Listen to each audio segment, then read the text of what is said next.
ഏതായാലും എനിക്കിഷ്ടമായി. എല്ലാരും പറയുന്ന പോലെ അപകടത്തിലൊന്നല്ല പെട്ടത്. നല്ല ചേർച്ചയാ. ചേച്ചി മാത്രമേ അത് പറയൂ. ഭാവനയ്ക്കിപ്പോ എന്താ കുഴപ്പം? ഇത്തിരി പണം കുറവാന്നല്ലേ ഉള്ളൂ. പിന്നെ ജാതി, ഇക്കാലത്ത് എന്ത് ജാതി മതവും ആണും പെണ്ണും തമ്മിലുള്ള ചേർച്ചയാ വലുത് അല്ലേ?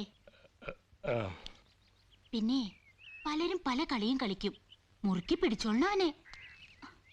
ആ ദാ വരുന്നു മണവാളൻ. നീ ഭയങ്കര പുള്ളി തന്നെ. ജോണി ചേട്ടനും ചേട്ടത്തി എന്നെ കാണാൻ വരുന്ന വിചാരിച്ചില്ല. നീ വിചാരിക്കില്ല, പക്ഷെ ഇനിയെങ്കിലും മനസ്സിലാക്കിക്കോ. നിനക്കൊരാവശ്യം വരുമ്പം ജോണി ചേട്ടൻ ലീലാമ്മ ചേട്ടത്തി ഉണ്ടാവുള്ളൂന്ന്. നിങ്ങൾ എന്താ ഒന്നും അവനോട് മിണ്ടാത്തെ? ഞാനെന്ത് മിണ്ടാനാ? എന്നാലും ഭാവന മിടിക്കുക, സമ്മതിച്ചു.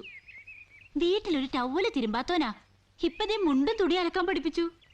എന്തെങ്കിലും ഒരു കൈത്തൊഴിൽ പഠിക്കുന്ന എപ്പോഴും നല്ലതാ. ഞാൻ പഠിപ്പിച്ചതൊന്നുമല്ല. അല്ല, ഇത് ഞാൻ പുഴ കണ്ടപ്പോ ഷർട്ടും മുണ്ടും അഴിച്ചു വെക്കാൻ പോലും മറന്നു. ചാടി നീന്തി എന്ത് സുഖാന്നറിയാമോ? എന്നാ വാ, ഈറം മാറാം. വേണ്ട, പിന്നെ മാറാം.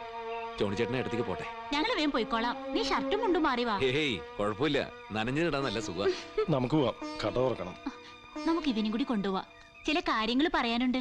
ഇപ്പോ വേണ്ട, ഞാൻ പിന്നെ വരാം, ഭാവനയും കൂട്ടി. അയ്യോ അത് വേണ്ട. രണ്ടാളും കൂടി വിരുന്നു വന്നെന്ന് പറഞ്ഞ അപ്പം കൊല്ലും.